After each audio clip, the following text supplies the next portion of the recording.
में आप सभी का स्वागत है। महाराणा संग्राम सिंह के बारे में चित्तौड़गढ़ के साथ ही मेवाड़ के अधिकांश लोग जानते होंगे। महाराणा संग्राम सिंह, जिन्हें लोग राणा सांगा के नाम से भी जानते हैं, जिनका जन्म चित्तौड़गढ़ में हुआ। यह वही महाराणा सांगा जिनके 80 घाव होने के बावजूद उन्होंने कई युद्ध न केवल लड़े और कई युद्ध में सफलता भी हासिल की।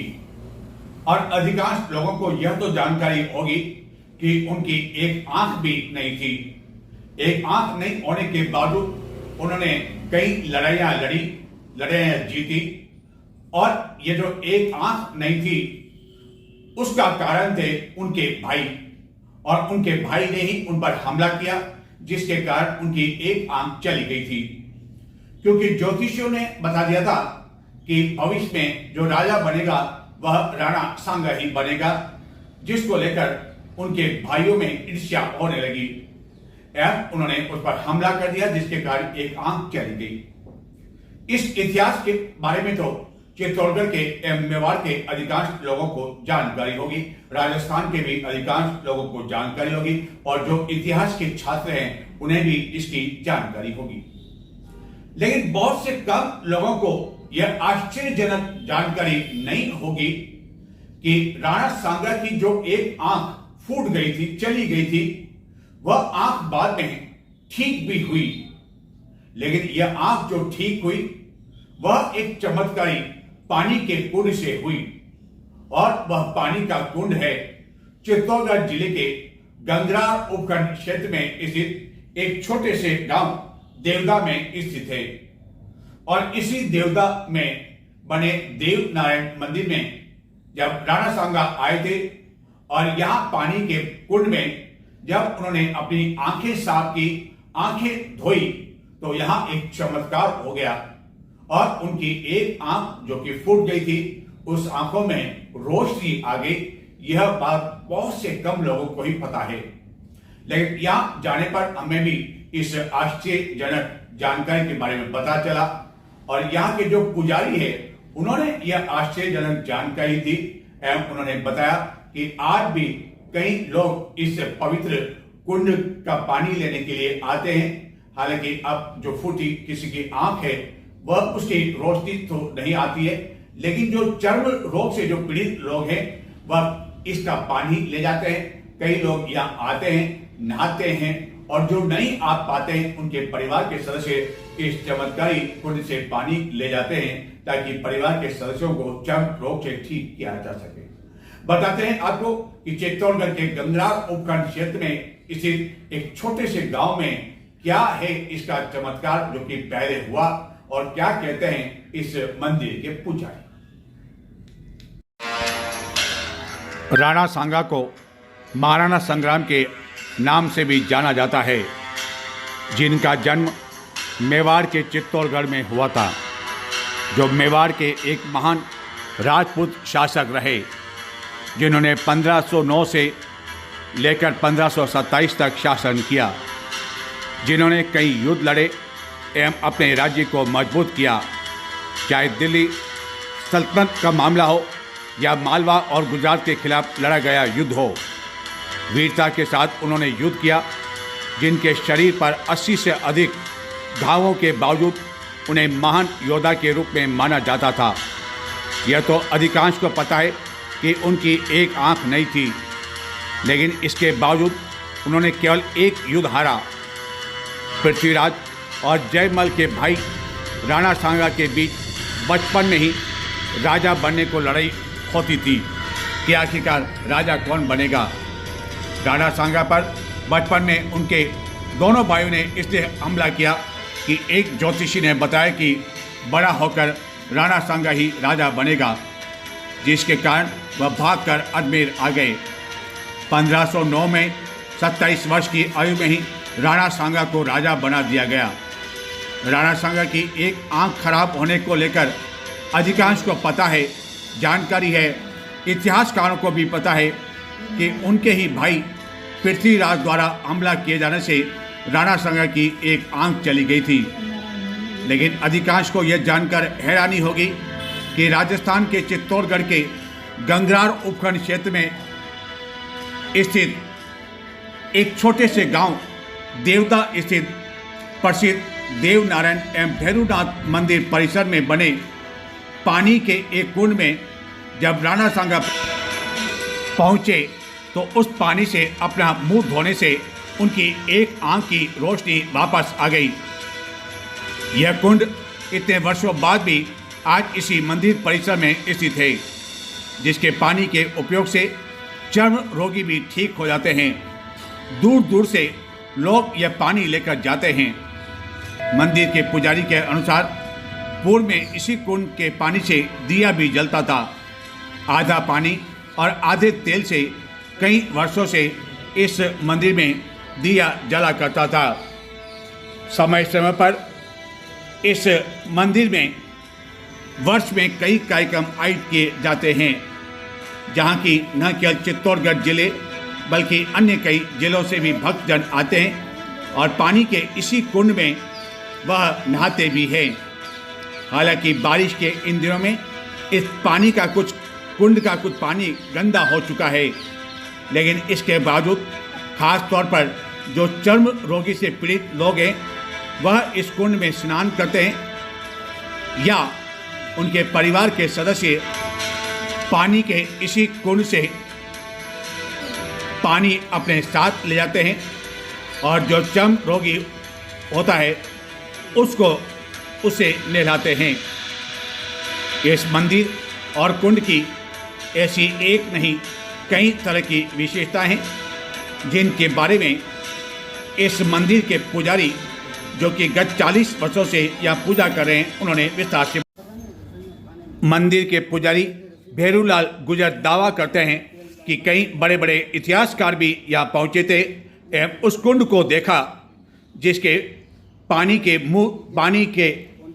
मुंह धोने से राणा सांगा की एक आंख जो कि फूट गई थी वह सही हो गई और उनकी ज्योति वापस में आ गई। तो हमारे साथ हैं इस प्राचीन देवनारायण मंदिर के भोपा जी, नाम है आपका भैरू जी गुजर, जो कि लगभग 40 वर्षों से इस मंदिर की सेवा कर रहे हैं। आखिरकार क्या महत्व है इस प्राचीन देवनारायण मंदिर का, जहाँ की भगवान हनुमान की भी यहाँ प्रतिमा है, देवनारायण भगवान की भी है और हनुमान जी भी विराज रहे हैं यहाँ पे। हनुमान जी विराज रहे हैं और भैरवनाथ का मंदिर भी है और प्रति शनिवार और जो है मंगलवार को तो हनुमान जी के दर्शन करने के लिए आते हैं, लेकिन देवनारायण जी और भैरवनाथ जी के दर्शन के लिए प्रतिदिन लोग आते हैं। यहाँ की काफी अधिक महिमा है, यहाँ के कुंड की भी महिमा, जो कुंड हमने आपको बताया। बातचीत करते हैं भैरू जी से कि आखिरकार भैरू जी कितना महत्व है और क्या इसकी गाथा है। भैरू जी, सबसे बड़ा सवाल ये कि ये जो मंदिर बना हुआ है कितना समय पुराना मंदिर है? ये हो गया 1100 वर्ष पुराना मंदिर है। बहुत बड़ी बात आपने बताई, 1100 वर्ष। और यदि यहाँ की सेवा की बात करें तो आप कितने समय से यहाँ काम कर रहे हैं? वो तो जब मंदिर बना जब से चल रही सेवा तो बहुत दिनों से। अच्छा, जब से मंदिर बना तब से आप? उससे पहले करते होंगे आप? अगली पीढ़ी करते हैं। आपकी पीढ़ी करती है? हाँ। आप पीढ़ी। तो यदि इस यहाँ की महिमा की बात करें, कार्यक्रम की बात करें, तो क्या महिमा है इस भगवान यहाँ की? यहाँ देवनारायण भगवान जो जब गायें लेकर आए थे ना जी, जो राक्षस ने यहाँ नदियों का पानी पीकर यहाँ पाताल में उतर गए थे। अच्छा जी। फिर गायों को पानी पिलाने के लिए वो देवनारायण भगवान ने उस राक्षस को ढूंढा तो वो राक्षस यहाँ जमीन में मिला था। अच्छा, जो राक्षस था वो ही आ गया था, यहाँ आगे छिप गया पानी में। इस पानी में जो पानी का कुंड है? हाँ, सारा पानी को पी के अच्छा ये छुप गया था अंदर। अच्छा, पानी का कुंड सारा पानी पी के वो छुप गया था राक्षस? हाँ, इस नदी बेड बनास का पानी को जी पी करके अंदर छुप गया यहाँ पाकर छोड़। और ये आप बात बता रहे हैं उस टाइम जब देवनारायण भगवान हुआ करते थे तब की बात आप बता रहे, तब की बात है। फिर देवनारायण जी भगवान यहाँ आए या उसके बाद फिर देवनारायण भगवान जी सोनिया पोटे हुए थे, नींद निकाल रहे थे जी। फिर गाय चराने वाले ग्वालों ने उसको उठाया जी। भगवान नदी में पानी नहीं रहा, गायों को पानी कहाँ से पिला? तो फिर देवनारायण भगवान ने तलाशी दी तो राक्षस तो था जो यहाँ पाताल में उतर गया था। अच्छा। फिर देवनारायण भगवान सोनिया से बिंदुलिया आए और बिंदुलिया मतलब एक चट्टान के ऊपर घोड़े का पाँव भी है गहरे, पाँव में पानी आ गया था जी। फिर घोड़े को कुदाया निमाड़ा जिसका देवरा है, हाँ, जिसके देवरे ऊपर आए तो उधर आके देखा तो ऊपर बगला होता है ना पानी का, बगुला, बगुला पेड़ पे बैठा था यहाँ पे, इसी स्थान पर इसी स्थान जहाँ कुंड बना हुआ है। अमूल का गोट था ना, हाँ हाँ हाँ अमूल के गोट ऊपर बैठा था। तो भगवान ने देखा कि जब पानी होगा जहीं बगुला होगा। जी। तो उसमें राजा से यहाँ छुप रहा था, तो भगवान ने वहाँ से भाला पाया निवाड़ा से, और यहाँ से पानी निकाला और गाय को पानी पिलाया। अच्छा ठीक है जी। तो फिर भगवान तो पानी पिला के चले गए। हाँ और फिर अब यहाँ मंदिर कौन बनावे? तो लेनारायण भगवान सूर का रूप करके जी। महाराणा सांगा जी के दरबार में गए चित्तौड़। महाराणा सांगा दरबार चित्तौड़ जी। तो वहाँ पर क्या किया, उसके सैनिकों के दिखाव में आया। तो सैनिकों ने सूर का पीछा किया वहाँ से जी। तो सूर छपता गमता यहाँ आया और यहाँ आकर सूर तो अंदर ध्यान हो गया। अच्छा। और महाराणा जी सांगा राणा जी एक आँख से तो कान थे जी हाँ। और माथे के सींग थे, जी हाँ। गाय के जैसा सींग था उनका। तो वह यहाँ आकर मुँह धोया तो उसकी आँख खुल गई। राक्षस की नहीं, महाराणा सांगा जी। महाराणा सांगा। अच्छा, महाराणा सांगा की आँख खुल गई। आँख खुल गई। तो सैनिकों के साथ में हुई, सूर के पीछे पीछे आए, पीछे पीछे आए थे। ठीक है। तो मुँह धोया तो आँख खुल गई और माथे पे पानी का कूचा बन फेंका तो माथे पे सींग था, गाय का जो सींग करके नीचे गिर गया। तो भगवान उस महाराणा सांगा जी ने बोला यहाँ कोई चमत्कार है, ये सूर हो नहीं है, ये तो कोई भगवान की लीला है। तो आपने बेरू जी यहाँ बहुत बड़ी बात आप कह रहे हैं कि महाराणा सांगा जब यहाँ आए थे, बहुत पहले साल की बात है, जब राजा महाराजाओं का जमाना हुआ करता था, उसमें उनकी एक आंख बंद थी सबसे। हालांकि उसका तो इतिहास अलग अलग है, लेकिन जब यहाँ आए, आप बताएं जब उन्होंने मुंह धोया तो उनकी आंख एक खुल गई। जी हाँ। या नहाने से, पानी का मुँह धोने से आँख, उस पानी से उनकी एक आंख खुल गई। जी हाँ। एक फिर माथे पे पानी फेंका तो ऊपर गाय के जैसा सींग था कौन का। जी हाँ। तो सींग भी खर के नीचे गिर गया। तो वो एकदम स्वरूप हो गया। उसने बोला यार यहाँ कोई चमत्कारी है जी। तो महाराणा सांगा जी ने यहाँ का मंदिर बनाया। अच्छा, ये जो पूरा मंदिर का निर्माण महाराणा सांगा के समय सांगा के समय। और आज की समय यदि हम, अच्छा यहाँ तो कुंड बना हुआ, हमने पानी का कुंड देखा, उसकी भी एक महिमा है। हाँ, उसकी महिमा है। जो इस पानी से नहाते हैं उसके चर्म रोग है, दांत घात खुजली जो भी होता है यहाँ मिट जाए। तो लोग यहाँ स्नान करते हैं, पानी साथ में ले जाते हैं कुछ? पानी स्नान भी करते हैं, वो पानी ले जाकर गर्म पानी में डाल के स्नान करते हैं। तो बारिश के दिनों में तो काफी पानी बढ़ जाता होगा। और खूब बारिश के दिनों तो अभी तो ये जमाना खराब है इसीलिए पानी कम है। ये पानी बहते ही रहता है। जब पानी भर जाता है कुंड से तो फिर क्या होता है, अपने बाहर निकल जाता है या क्या? हाँ, बहता रहे जैसे। अच्छा, पानी बहता रहता है। और 12 महीने पानी भरा रहता है कुछ? 12 महीने पानी भरता है, यानी कि यहाँ का पानी। पहले तो इस पानी से दीपक भी पानी से जलता था। इस पानी से दीपक जलता था मंदिर के अंदर। जी हाँ। तो दर्शकों, आप तो सुन रहे, ये है भैरू जी जो है यहाँ चित्तौड़गढ़ से लगभग 30 किलोमीटर दूर। यह प्राचीन मंदिर है, बहुत पुराना मंदिर जैसा कि बताया। और यहाँ की एक चौंकाने वाली एक के बाद एक बातें सामने आ रही है जो शायद आपने कभी सुनी नहीं होगी। और बता रहे हैं कि यहाँ का जो पानी है उस पानी से दीपक चलता था। आप यदि आज के समय बात करेंगे तो आपको लगेगा ये अंधविश्वास है, लेकिन नहीं, पहले चमत्कार हुआ करते थे। एक नहीं कई चमत्कार हुआ करते थे जिसकी अलग अलग गाथा है। लेकिन आप बता रहे हैं कि उस पानी से जो है दीपक जला करता था, तो ये कैसे चमत्कार हुआ करता था? चमत्कार तो पहले वो दीपक जलता तो पानी से चला के देखा पुजारी तो दीपक जल गया। जी। ये लगभग कितने पुराने जो सांगराना के उसी समय बात कर रहे तो वहाँ से दीपक चलता चलता अभी 200 साल पहले ही बंद हुआ था। अच्छा, 200 साल पहले ही बंद हुआ। अब आपने को तेल का उपयोग करना पड़ रहा है। हाँ, पहले थोड़ा दिन तो आधा पानी आधा तेल चला। हाँ, फिर अब केवल तेल चल रहा है। हाँ, ये हमने जरूर सुना था कि एक मंदिर वो, अच्छा ये मंदिर वही है कि आधा तेल और आधा पानी से यहाँ चला करता था, और ये 200 साल पहले तक हुआ करता था। और यदि अब की बात करें तो यहाँ तो विशेष आयोजन होते हैं दिनों में, कोई खास कार्यक्रम होते हैं कभी साल में? कौन कौन से कार्यक्रम? मई सातम को बादी छठ को होता है जी, श्रावण मास में। हाँ, बादी छठ में मई सातम में। और यदि भक्तजनों की बात करें, श्रद्धालुओं की बात करें तो कहाँ कहाँ से यहाँ पर आते हैं? वो दूर दूर से आते हैं, उदयपुर से, जयपुर से, बहुत बार बार के लोग आते हैं। आकर नहा के जाते हैं तो चर्म रोग मिल जाता है। हॉस्पिटल में जो चर्म रोग नहीं मिलता है या नहाने से मिल जाता है। तो लोग यहाँ से पानी भी अगर ले जाना चाहे थोड़ा सा, मतलब कोई महिला है, अगर वो महिला स्नान नहीं कर सकती है तो पानी अगर परिवार वाले ले जाए तो भी बोतल भर के ले जाते हैं और घर पानी में डाल के नहा लेते हैं। थोड़ा हाथ पे लेकर पी लेते हैं अंदर से। अच्छा, या तो पी लो या नहा लो से पानी पी लो ना पी लो। तो ये चमत्कार आपने देखा है? देखा। मानते हो चमत्कार? हाँ, ये तो बहुत से लोग आ रहे हैं यहाँ। अच्छा। खास में तो यही है चर्म रोग मिटने की। ये बहुत बड़ी आपने बात बताई कि चर्म रोग भी यहाँ ठीक हो जाते हैं और कई तरह के कार्यक्रम भी आयोजित किए जाते हैं। और यदि हम यहाँ के जो रात्रि जागरण भी होते हैं, तो क्या रात्रि जागरण के आयोजन भी यहाँ समय समय होते हैं? हाँ, वो होता आते हैं देर से। जी हाँ, आदि छठो और मई सावन का दोनों जागरण पीढ़ियों से चलता है, पीढ़ियों से चलता आ रहा है। तो आप हैं भैरू जी, जिन्होंने बताया कि ये बहुत प्राचीन मंदिर है और ये वही मंदिर है जब लगभग 200 साल पहले इस मंदिर का जो अपने आपको कुंड बताया, पानी बताया, उस पानी से जो दीपक जला करता था। आप शायद सोचेंगे कि ये संभव नहीं है, लेकिन उस समय सब कुछ संभव हुआ करता था, चाहे राजा महाराजाओं का समय हो, चाहे प्राचीन काल का समय हो। कई तरह की ऐसी गाथाएं हैं, इतिहास भरा पड़ा।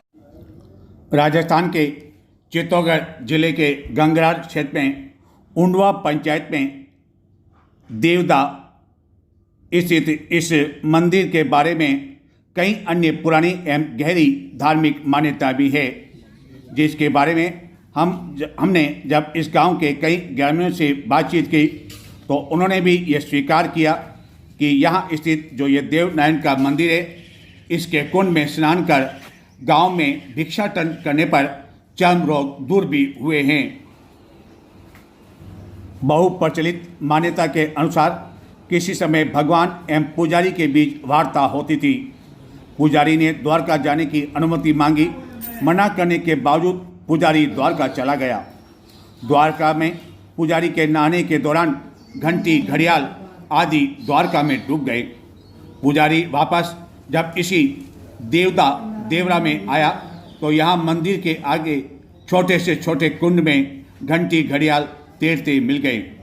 तब से आसपास के लोग द्वारका न जाकर इसी कुंड एवं मंदिर को द्वारका मानकर द्वारकाधीश की पूजा अर्चना करते रहे हैं। ग्रामीणों में एक मान्यता यह भी है कि श्री देवनारायण भगवान ने ननिहाल से वापस अपने गांव मालासेरी जाते समय बेड़च एवं बनास नदी के बीच सोनिया गांव में विश्राम किया था। उस समय माता पार्वती ने देवनारायण की परीक्षा ली। उन्होंने पानी की समस्या को लेकर अपना भाला चलाया। जहां लगा पानी की धार फूट पड़ी। यहाँ देवनारायण भगवान का देवरा बनाया गया, इसलिए गांव का नाम देवदा पड़ गया। मान्यता यह है कि इस ऐतिहासिक एवं प्राचीन मंदिर में जो भक्तजन आते हैं, कई तरह की मन्नत को लेकर भी आते हैं और एक बार जब उनकी मन्नत पूरी होती है तो वह फिर से यहाँ आना नहीं भूलते हैं। यहाँ की जनसंख्या 1000 से भी अधिक है और इसकी पहचान ग्रामदानी गांव के रूप में भी मानी जाती है। नाम ही पहचान, इस गांव की नाम ही केवल पहचान है, बल्कि पुरानी मान्यताओं से यह नाम जुड़ा हुआ है, जिसके कारण इतने वर्षों बाद भी देवरा जो है वह प्रसिद्ध है और इसकी ख्याति दूर दूर तक फैली हुई है।